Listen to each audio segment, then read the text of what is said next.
ಇದು 2008ರಲ್ಲಿ ನಡೆದಂಥ ಘಟನೆ. ಮುಂಬೈ ಬಾಂಬ್ ಬ್ಲಾಸ್ಟ್ ಆದ ಸಂದರ್ಭದಲ್ಲಿ ಮುಂಬೈನ ತಾಜ್ ಹೋಟೆಲ್ ಮೇಲೆ ಬಹಳ ದೊಡ್ಡ ಮಟ್ಟದ ದಾಳಿಯನ್ನು ಮಾಡಿರ್ತಾರೆ ಉಗ್ರರು.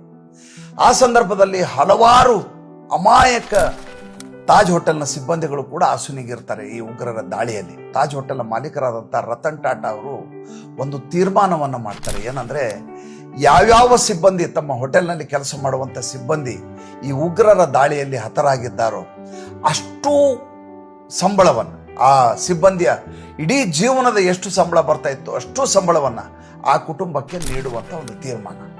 ಎರಡನೇದು, ಆ ಕುಟುಂಬದಲ್ಲಿ ಯಾವ್ಯಾವ ಮಕ್ಕಳು ವಿದ್ಯಾಭ್ಯಾಸ ಮಾಡ್ತಾ ಇದ್ದಾರೋ ಆ ಇಷ್ಟು ಮಕ್ಕಳ ವಿದ್ಯಾಭ್ಯಾಸದ ಹೊಣೆಯನ್ನು ಟಾಟಾ ಟ್ರಸ್ಟ್ ಅದರ ಖರ್ಚನ್ನು ನೋಡ್ಕೋಬೇಕು. ಮೂರನೇದಾಗಿ, ಆ ಕುಟುಂಬದಲ್ಲಿ ಯಾರಾದರೂ ಕೆಲಸ ಮಾಡಲಿಕ್ಕೆ ಆಸಕ್ತಿಯನ್ನು ಹೊಂದಿದರೆ ಅವರಿಗೆ ತಾಜ್ ಮಹಲ್ ಹೋಟೆಲು ಅಥವಾ ಟಾಟಾ ಟ್ರಸ್ಟ್ನ ಯಾವುದಾದ್ರೂ ತಮ್ಮ ವಿಭಾಗಗಳಲ್ಲಿ ಉದ್ಯೋಗಗಳನ್ನು ಕೊಡಬೇಕು ಅಂತ ತೀರ್ಮಾನ ಮಾಡ್ತಾರೆ. ಇಷ್ಟೇ ಅಲ್ಲ, ಇಷ್ಟೇ ಆಗಿದ್ದರೆ ಅದು ಭಾಳ ದೊಡ್ಡ ವಿಷಯ ಅನ್ನಿಸ್ಲಿಕ್ಕಿಲ್ಲ. ಯಾರ್ಯಾರು ಈ ಉಗ್ರರ ದಾಳಿಯಲ್ಲಿ ತಮ್ಮ ಸಿಬ್ಬಂದಿಗಳು ಹತರಾದರೋ ಅಷ್ಟೂ ಜನ ಸಿಬ್ಬಂದಿಗಳ ಅಂತಿಮ ಕ್ರಿಯೆಗೆ ಸ್ವತಃ ರತನ್ ಟಾಟಾ ಹೋಗ್ತಾರೆ. ಹೋಗಿ ಅವರ ಅಂತಿಮ ಕ್ರಿಯೆಯನ್ನು ಮುಗಿಸ್ಕೊಂಡು ಸುಮಾರು 20-25 ಜನ ಹಸುನಿಗಿರ್ತಾರೆ ಈ ಉಗ್ರರ ದಾಳಿಯಲ್ಲಿ, ತಾಜ್ ಮಹಲ್ ಹೋಟೆಲ್ನ ದಾರುಣ ದುರಂತದಲ್ಲಿ. ಮುಗಿಸ್ಕೊಂಡು ಮನೆಗೆ ರಾತ್ರಿ 11 ಗಂಟೆ ಸುಮಾರಿಗೆ ಬರ್ತಾರೆ.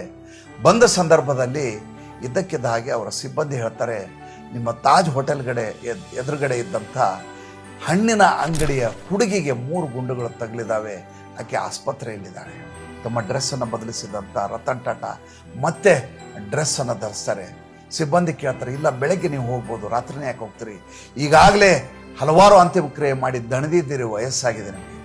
ಇಲ್ಲ, ಆ ಮಗುವನ್ನು ನಾನು ಈಗಲೇ ನೋಡಬೇಕು, ಯಾವ ಸ್ಥಿತಿಯಲ್ಲಿದೆ ಯಾರಿಗೆ ಗೊತ್ತು. ತಕ್ಷಣದಲ್ಲಿ ಆಸ್ಪತ್ರೆಗೆ ಹೋಗ್ತಾರೆ.